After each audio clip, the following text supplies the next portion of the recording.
నమస్తే, నేను మీ Gopi. Welcome back to our channel. ఈరోజు మనతో వచ్చేసరికి ప్రముఖ నిర్మాత నటికుమార్ గారు మన ముందున్నారు. సార్ నమస్తే. సార్ సార్ ఆంధ్రప్రదేశ్లో మొన్నటిదాకా చంద్రబాబు గారు ఏమన్నారంటే ఈ వాలంటీర్ వ్యవస్థ వేస్ట్ అన్నారు.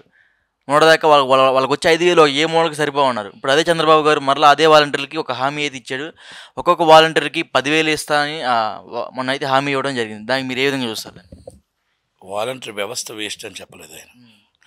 వాలంటరీ వ్యవస్థ ఒక పార్టీకి కొమ్ము కాయకూడదు.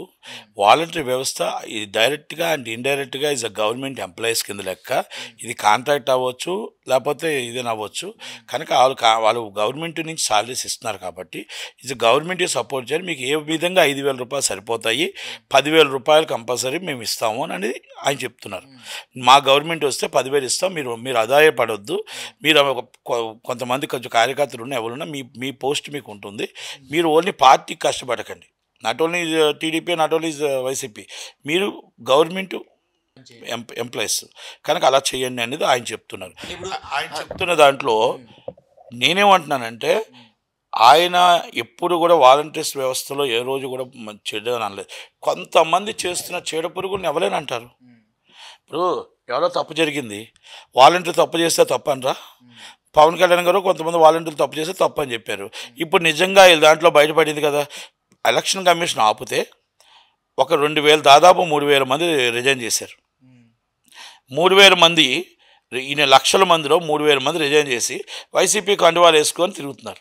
మరి ఇప్పుడు పవన్ కళ్యాణ్ గారు మాట్లాడింది నిజమా? చంద్రబాబు గారు మాట్లాడింది నిజమా?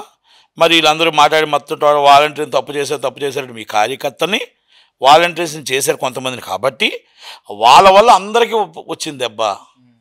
అలాగే ఇప్పుడు 5,000 రూపాయలు సరిపోదు కనుక అందరికీ 10,000 అడుగుతున్నారు. కానీ 10,000 కూడా సరిపోదు, 12,000 ఇమ్మని నేను అడుగుతున్నా. నేను డిమాండ్ చేసింది అంటే 12,000 ఇమ్మంటాను చంద్రబాబు గారిని. వాళ్ళకి సరిపోదు కాబట్టి 12,000 ఇవ్వండి. సరే, గవర్నమెంట్ 5,000 ఇవ్వడానికి ఆలోచిస్తుంది, మీరు 12,000 ఏమని చేస్తున్నారు? ఎక్కడి నుంచి చేస్తారు? ఎందుకు కష్టం? వాళ్ళు ఉదయం లేస్తే మొత్తం అన్ని పనులు వాళ్ళు చేస్తున్నారు. అమ్మఒడి అవ్వచ్చు, ఇంకోటి అవ్వచ్చు, ప్రతి పనులు 50 మందికి ఒక వారధిగా నిలబడుతున్నప్పుడు వాళ్ళకి జీతం ఇవ్వడం తప్పే ఉంది. ఇప్పుడు జగన్ గారు పెట్టిన ఈ పథకం ఏది ఉన్నాయో ఈ జాబులు అవి నెంబర్ 1 అంటారా? ఏమండి, జగన్ గారు పెట్టిన వాలంటీర్స్ని జగన్ గారు పెట్టారా, చంద్రబాబు నాయుడు గారు పెట్టారా, నట్టుకుమార్ పెట్టారా కాదు.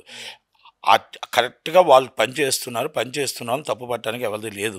కాకపోతే పార్టీకి సపోర్ట్ చేయకూడదు ఎలక్షన్లో అనేది తప్ప వాళ్ళు ఎవరు కూడా కించపరచట్లేదు. 12,000 రూపాయలు ఇవ్వాలని నా డిమాండ్. 10,000 రూపాయలు ఇస్తున్నాను అంటున్నారు. నేను 12,000 ఇవ్వాలని రాశాను చంద్రబాబు గారికి. 12,000 ఇవ్వాలని రాశాను. పెన్షన్ 6,000 ఇవ్వాలని రాశాను. వికలాంగులకి 6,000 ఇవ్వాలని రాశాను. మామూలు పెన్షన్ వితంతులకు 5,000 రూపాయలు ఇవ్వాలని రాశాను.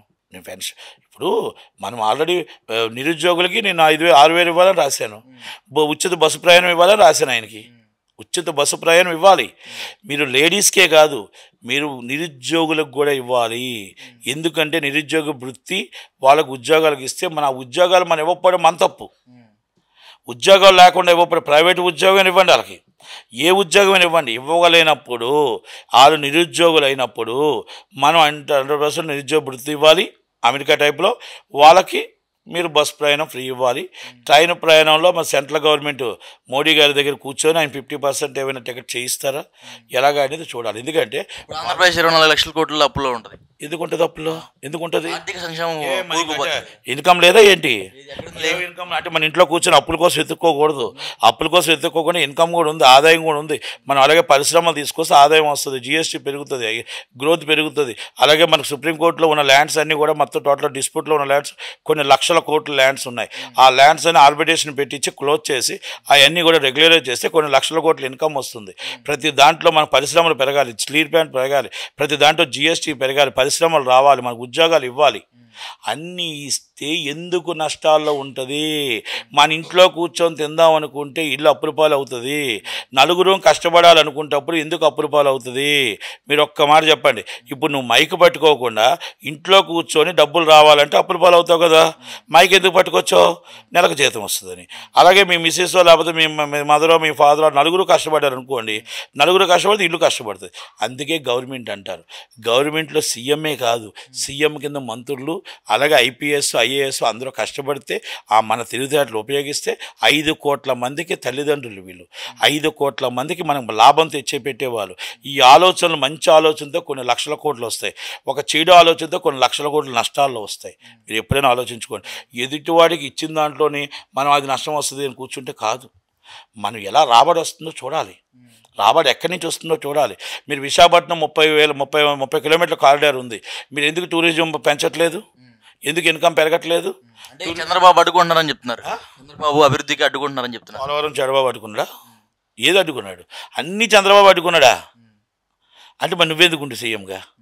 మరి చంద్రబాబుని అరెస్ట్ చేసేటప్పుడు చంద్రబాబు అడ్డుకోలేదు. ఏ అభివృద్ధి పని స్టార్ట్ చేసినా సరే కోర్టులోకి వెళ్ళి కేసులు వేస్తున్నారు. చంద్రబాబుని అరెస్ట్ చేసేటప్పుడు చంద్రబాబు అడ్డుకోలేదు. తక్కువ అన్నీ అడ్డుకుంటున్నాడు. టూరిజం 30 కిలోమీటర్ల కారిడార్ ఉంది కదా, కారిడార్లో చంద్రబాబు నాయుడు గారు తప్ప ఉదుతుప్పనప్పుడు తర్వాత మీరు ఏమైనా చేశారా? మీరు అక్కడ డెవలప్ చేసి ఉంటే మనకు నెలకు ఎంత ఆదాయం వస్తుంది, అలాగే టూరిజం ఆదాయం ఎంత వస్తుంది, అలాగే మన తిరుపతి వెంకటేశ్వర స్వామి కానీ ఇంకోటి కానీ ప్రతిదీ కూడా ఈ టూరిజం పెంచాలి, డెవలపింగ్ పెంచాలి, బోట్ సర్వీస్ పెంచాలి.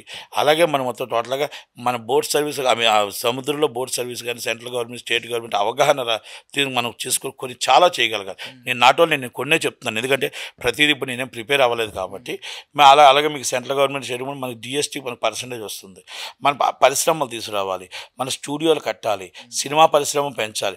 సినీ పరిశ్రమ అంటే మీరు ఒక్కరు అనుకోకండి, కొన్ని లక్షల మంది సినీ పరిశ్రమకి సినిమా వాళ్ళు థియేటర్ నుంచి చూడటానికి వచ్చిన వాళ్ళ నుంచి మల్టీప్లెక్స్ నుంచి మాల్స్ నుంచి మనం ఇవన్నీ కట్టాలి. ఇవన్నీ కట్టకుండా 2000 కోట్ల ఆస్తిని సిరిపురం సెంటర్లో మీరందరూ తీసి దారాదత్తం చర్చిస్తున్న ల్యాండ్ని దారాదత్తం చేశారు. మీరు గవర్నమెంట్ హ్యాండ్ ఓవర్ చేసుకొని మాల్ కట్టినా కూడా కొన్ని వేల కోట్లు వస్తుంది. అలాంటివి తీసుకొచ్చి మరి ఎవరికో ప్రైవేట్ వాళ్ళకి ఒక ఎంపీకి దారాదత్తం చేశారు. ఇది ఎంత దాకా కరెక్టు? ఇచ్చాపురం నుంచి ఒంగోలు దాకా చర్చి సైట్లో కొన్ని లక్షల కోట్లు ఉన్నాయి. అలాగే ఇచ్చాపురం నుంచి ఒంగోలు దాకా మొత్తం టోటల్ ఆంధ్రప్రదేశ్లో దేవస్థానం ల్యాండ్లో కొన్ని ఉన్నాయి, ఒక్క బోర్డు ల్యాండ్లో కొన్ని ఉన్నాయి. ఒక్క బోర్డు ల్యాండ్లో కొంతమంది కాజేస్తున్నారు, వీళ్ళు కొంతమంది కాజేస్తారు. ఆ కాజేసినవన్నీ మీరు మొత్తం కరెక్ట్గా అడంగలతో సైతం కరెక్ట్గా తీయండి. పంచాయతీ బిల్లులు కరెక్ట్గా కడితే, పంచాయతీ బిల్లులు మున్సిపల్ బిల్లు కరెక్ట్గా కడితే, పంచాయతీలు ట్యాక్సులు కరెక్ట్గా కడితే, మీరు కరెక్ట్గా యాజ్ పర్ జీవో ప్రకారం వసూలు చేస్తే అవన్నీ ఎన్ని వేల కోట్లు ఎన్ని లక్షల కోట్లు అవుతాయి. ఒక్కసారి ఎన్ని వేల పంచాయతీలు ఉన్నాయి, ఒక పంచాయతీకి ఎంత రావాలి, ఒక పంచాయతీకి ఎన్ని లక్షల నష్టం వస్తుంది. ఆ నష్టాన్ని మనం ఎవరు వసూలు చేయకపోవడమే కారణం కదా. ప్రైవేట్ పరం చేత కాకపోతే ప్రైవేట్ పరం ఇచ్చేద్దాం. నిన్న మీరు పెన్షన్ చేయడానికి గవర్నమెంట్ ఎంప్లాయీస్ లేరన్నప్పుడు వీళ్ళెందుకు గవర్నమెంట్ ఎంప్లాయీస్ ప్రైవేట్ పరం చేసేద్దాం. ఉద్యోగం కావాలి, అది ప్రైవేటా గవర్నమెంటా కాదు. మనకి 12 గంటలు పని చేయాలి, 12 గంటలు పనిచేయాలి, అవసరమైతే 16 గంటలు పనిచేయాలి మన రాష్ట్రాన్ని కాపాడడం కోసం. అంతే తప్ప ఇంట్లో కూర్చుంటాం, మేము తింటాం, 24 లక్షల కోట్లు అప్పులు అవుతాయంటే మన ఇంట్లో కూర్చుంటే మనకు కూడా అప్పు అవుతుంది, మన కుటుంబం అప్పు అవుదా? రాష్ట్రం కూడా అంతే. కనుక దాంట్లో చంద్రబాబు నాయుడు గారు ఇలాంటి ఆలోచనలో మనం అమరావతి డెవలప్ చేసి, అమరావతి కూడా మనం మొత్తం టోటల్గా మాల్స్కి వాటికి ఇస్తే అక్కడ కూడా ఇన్కమ్ పెరుగుతుంది.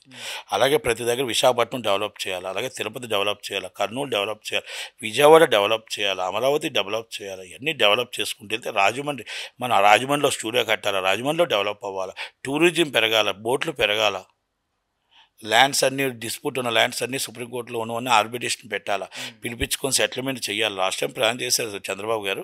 ఆ చంద్రబాబు గారు చేసిన ప్లాన్ కరెక్టే జగన్మోహన్ రెడ్డి గారు చేస్తుంటే పోలవరం కట్టాలా, మన జీవనాడి పోలవరం కట్టాలా, కాలువలు ఫినిష్ చేయాలా, బట్టి మొత్తం చాలా ఉన్నాయండి. ఇవన్నీ చేసుకుంటూ వెళ్తే ఎక్కడ నష్టం రాదు, మనం లాభాల్లో ఉంటాం. ఈరోజు తెలంగాణ లాభాల్లోకి ఎందుకు వచ్చింది? తెలంగాణ లాభాల్లో ఉందా సార్? ఒక మాట అండి, తెలంగాణలో ఈరోజు పెట్టుబడులు పెట్టడానికి ఎందుకు వస్తున్నారు? ఈరోజు ఇక్కడ మనం ఏం చెప్పినా ఏ మాట 20,000 కోట్లతో లాభంతో ఇచ్చాం. ఓకే, 7 లక్షల కోట్లు 12 లక్షల కోట్లు అప్పులు అయ్యాయి. ఆ 12 లక్షల కోట్ల అప్పులకి ఆయన ఆదాయం చూపిస్తున్నాడు. తక్కువ అంచనా కానీ మీరు తెలంగాణలో 12 లక్షల కోట్లకి ఆయన మొత్తం విద్యుత్ ఎలా పెంచాడు, ఇది కాళేశ్వరం ప్రాజెక్ట్ ఎలాగా, ఇది ఎలాగా అయ్యేలాగా ఇవన్నీ మొత్తం టోటల్గా ఆయనకి దాంట్లో ప్రాపర్టీస్ పెంచాడు. కాకపోతే దాని మీద ప్రాపర్టీ పెంచి దాని మీద వచ్చిన ఇంట్రెస్ట్లో కడుతున్నాడు. మనం ఏం పెంచాం? ఏ ప్రాపర్టీ కొన్నాం? ఎక్కడ గ్రోత్ పెరిగింది? ఎక్కడ మన లాభాలు పెరిగాయి ఆంధ్రప్రదేశ్లో? ఇక్కడ కేసీఆర్ గారిని మీరు తక్కువ అంచనా వేయొద్దు. కాదు నేను చెప్తున్నాను, కేసీఆర్ గారిని తక్కువ అంచనా వేయొద్దు. ఓకే, కాంగ్రెస్ గవర్నమెంట్ వచ్చినా అంటే కాంగ్రెస్ గవర్నమెంట్ అంటుంది ఏంటంటే మీరు ఇన్ని లక్షల కోట్లు అప్పులు చేసి తెలంగాణలో అప్పు పెట్టి ఇన్ని చేయడం అవసరమా? మీ అవినీతి జరిగిందని అంటున్నారు. మనం ఈరోజు మొత్తం బొంబాయి కంటే మెరుగ్గా ఉన్నామా లేదా, గుజరాత్ కంటే మెరుగ్గా ఉన్నామా లేదా, ఇవన్నీ మనం కూడా ఆలోచించుకోవాలా. మల్టీప్లెక్సెస్ మాల్స్ ఇవన్నీ ఉన్నాయా లేవా, ప్రతి దానికి కూడా హైదరాబాద్ ఎందుకు అంటున్నారు. ఒకప్పుడు చెన్నై అనేవారు, ఈరోజు హైదరాబాద్ నెంబర్ 1 అంటున్నాం, తర్వాత చెన్నై అంటున్నాం, తర్వాత బెంగళూరు అంటున్నాం. ఇవన్నీ కూడా కేసీఆర్ గారు లేకపోతే కాంగ్రెస్ గవర్నమెంట్ చేసింది, రాజశేఖర రెడ్డి గారు చేశారు. అలా మనం కూడా ఆంధ్రప్రదేశ్ని చేసుకోగలగాలి. Visakhapatnam is number 1 place. Visakhapatnam develop చేయాలి, రాజమండ్రి డెవలప్ చేయాలి, విజయవాడని డెవలప్ చేయాలి, అమరావతిని డెవలప్ చేయాలి, తిరుపతిని డెవలప్ చేయాలి, మన నెల్లూరుని డెవలప్ చేయాలి, అనంతపురం డెవలప్ చేయాలి. అన్ని డిస్ట్రిక్ట్లు కూడా డెవలప్ చేసుకుంటూ రావాలి. ప్రతి ఏరియాలో ఒక ఇప్పుడు మనం ఆల్రెడీ సిమెంట్ ఫ్యాక్టరీ కానీ ఇంకోటి ఏమైనా కావాలంటే స్టీల్ ప్లాంట్ కానీ ఏమైనా కావాలనుకుంటే మన కడప డిస్ట్రిక్ట్, ఇవన్నీ ఉన్నాయి. ఇవన్నీ మనం చేసుకుంటూ వెళ్ళాలి.